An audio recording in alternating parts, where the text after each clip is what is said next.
만성 피로뿐만 아니라 가려움과 알러지가 있어서 좀 뭔가 문제가 많겠구나 해서 검사했는데 자율신경 검사가 너무 좋았어요. 느린 대사인데 이분은 오히려 빠른 대사였어요. 전반적인 소변 대사물 검사도 다 정상이었어요. 이 친구의 피곤의 주 문제는 정신피로, 신경정신피로, 즉 도파민의 부족이라고 할 수가 있겠죠. 우리 뇌 속에서는 다양한 신경 전달 물질이 나오는데 특별히 오늘은 도파민이라는 것을 강조하겠습니다. 네, 안녕하십니까. 우리 지난주에 이어서 이번 계속되는 시리즈에는 뇌 기능이 떨어진 것을 어떻게 평가하고 어떻게 접근해서 기능의학적으로 또 신경정신의학적으로 또는 다른 방법을 통하여서 어떻게 회복시킬 것인가를 지금 다루고 있습니다. 뇌인지 개선 프로그램에 대해서 말씀드리겠습니다. 저희가 앞선 영상에서 만성 피로에는 세 가지 원인이 있다. 우리가 너무나 피곤할 때 스트레스로 인한 부신 기능 저하, 또 영양 불균형, 위 장이 안 좋을 때 또는 입 자체가 짧을 때 미토콘드리아라고 하는 에너지가 안 만들어지는 기능 저하. 마지막으로 제가 중요시 여기고 특별히 젊은 사람들의 피로 중에 상당 부분 차지하는 게 바로 신경 정신 피로임을 말씀드렸습니다. 우리 뇌 속에서는 다양한 신경 전달 물질이 나오는데 특별히 오늘은 도파민이라는 것을 강조하겠습니다. 우리가 먹는 아미노산 중에서 타이로신으로부터 시작해가지고 이것이 도파민, 노에피네프린 같은 이런 아드레날린 호르몬으로 바뀌는 거예요. 그래서 애당초 아미노산이 충분하지 않을 때 흔히 말하는 뇌기능 저하까지 올 수 있기 때문에 우리가 타이로신 보충에 대해서 한 번 더 강조하겠습니다. 타이로신, 도파민, 노에피네프린 같은 이런 중간 대사, 마지막 대사로 가는 단계에서 대사물들이 나오죠. 그게 바로 호모 반닐레이트라고 하는 그런 대사체가 있고요.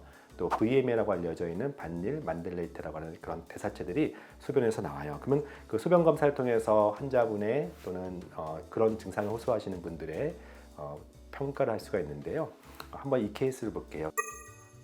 26살 환자분이신데 보통 이제 기능의학 환자들이 주로 접근하는 게 영양 불균형 쪽에, 그래서 여러 영양제를 먹어도 크게 도움되지 않았을 때 병원까지 찾아오시거든요. 이분도 어머니를 통해서 이제 기능의학을 알게 되어서 찾아왔는데 환자분에게 다양한 증상들이 마치 이제 만성 피로뿐만 아니라 장내 미생물도 좀 안 좋은 것 같은 어떤 설사도 좀 있으셨고 가려움과 알러지가 있어서 좀 뭔가 문제가 많겠구나 해서 검사했는데 우리가 이제 여러 가지 검사 중에 있는데 그 중에서 자율신경 검사가 너무 좋았어요.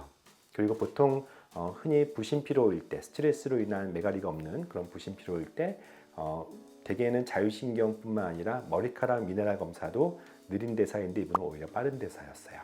영양 불균형과 장내 미생물 등을 평가하는 전반적인 소변 대사물 검사도 다 정상이었어요. 단 하나의 외가 신경 전달 물질에서 노에피네프린 대사물 VMA라고 하는 거, 또 도파민의 대사물 호모 반딜레이트, 또 세로토닌의 대사물 5-HIAA가 모두 감소돼. 특별히 도파민 수치가 꽤 감소되어 있어서 이 친구의 피곤의 주 문제는 정신피로, 신경정신피로, 즉 도파민의 부족이라고 할 수가 있겠죠. 실제 다양한 이유로 여러 사람들이 도파민을 많이 접해보신 분들이 있어요.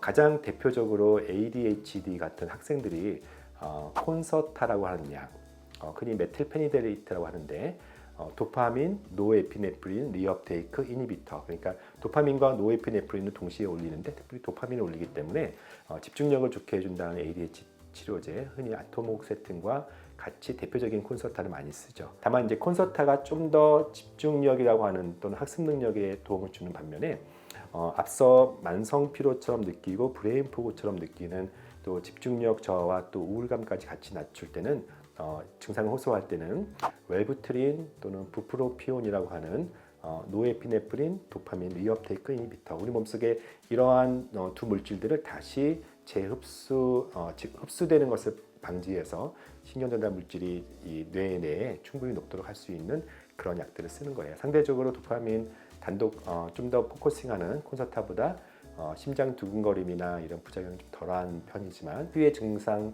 중에는 두근거림과 잠을 방해할 수 있는 그런 부작용들이 있을 수 있어요. 그럼에도 불구하고 낮은 용량부터 단계적으로 쓰면 만성 피로뿐만 아니라 환자의 그런 집중력, 브레인 포그가 상당히 개선되는 것들을 볼 수가 있어요. 도파민 중에는 앞서 콘서타, 웰부트린뿐만 아니라 또 그 노에피네프린, 도파민을 동시에 올려주는 약뿐만 아니라 세로토닌과 도파민을 동시에 올려줘서 이런 무기력감 또는 특별히 통증 또는 낮에 피곤할 때 먹는 이런 도파민, 되게 다양한 종류의 도파민들이 있어서 환자분의 증상이 분명히 도파민 저하와 관련된다고 했을 때 의사의 도움받아서 처방을 받아볼 수 있는 많은 약제들이 있습니다. 대표적인 두 약을 제가 소개를 했고요.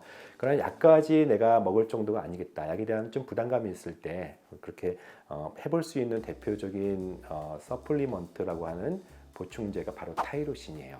처음 말씀드렸던 것처럼 타이로신으로부터 이 시작되는 이 흐름이 도파민과 노에피네프린으로 계속하기 때문에 타이로신 보충제를 통해서도 충분히 좋아지는 것들을 볼 수가 있어요. 보통 타이로신 보충제는 500mg에서 1000mg 정도 먹으면은 앞서 그 도파민을 실제 먹는 것보다는 약하지만 부작용을 최소화하면서 나의 좀 멈춘 뇌 같은 그런 뇌 기능을 개선시키는데 충분히 도움이 되고, 타이로신은 또 요오드를 합성하는 데도 도움이 돼서 일반적인 그런 피로감, 특별히 갑상선 저하 같은 피로감을 개선시키는 데 도움이 된다고 할 수가 있겠어요.